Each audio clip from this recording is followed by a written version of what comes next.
একটি বিবাহের অনুষ্ঠানে বিবাহ হয়ে যাওয়ার পর বর একটা অদ্ভুত কাণ্ড করেছিল।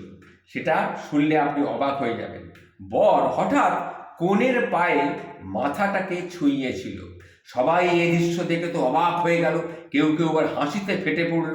কিন্তু বর যখন তার কারণ ব্যাখ্যা করে ব্যাপারটা বলল, তখন সবাই চুপ করে গিয়েছিল। সে কি বলেছিল, অর্থাৎ বর কেন কনের পায়ে মাথা ঠেকিয়েছিল, কি বলেছিল সেটা শুনলেন। একটি একটি করে কথা সে বলেছিল।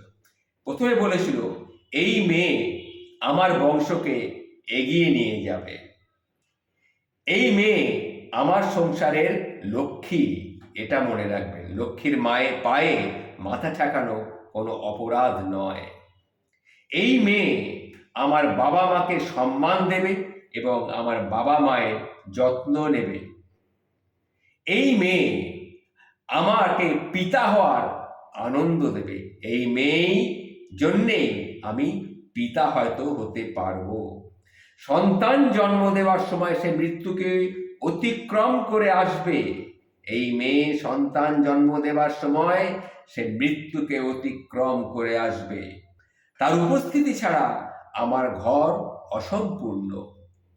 এই মেয়ের আচরণেই সমাজে আমার পরিচিতি তৈরি হবে, আমার পরিচয় আরো বাড়বে। নিজের বাবা মাকে ছেড়ে এই মেয়ে আমাদের সঙ্গে এসেছে, নিজের আপনজনদের ত্যাগ করে সে আমার সঙ্গে সম্পর্ক গড়েছে। তাহলে আমরা কি এই নারীদের একটু সম্মান করতে পারি না? যদি এই নারীদের প্রতি শ্রদ্ধা দেখানো হাস্যকর হয়, তাহলে হাসুন। যারা হাসছেন তারা হাসুন। তবে আমি সমাজের সমালোচনাকে উপেক্ষা করতেও কিন্তু রাজি আছি। এই ঘটনাটি ঘটার পর সবাই চুপ করে গিয়েছিল এবং এই ঘটনা থেকে সবাই কি শিক্ষা পেয়েছিল সেটাও আমি একটু উল্লেখ করি আপনাদের সামনে। এই যে কথাগুলি বলেছিল, এই কথাগুলি আমাদের মনে করে দিয়েছিল যে নারীদের ত্যাগ, নারীদের ধৈর্য এবং ভালোবাসার প্রতিফলনকে সম্মান করা আমাদের প্রত্যেকের সামাজিক এবং নৈতিক দায়িত্ব এবং কর্তব্য।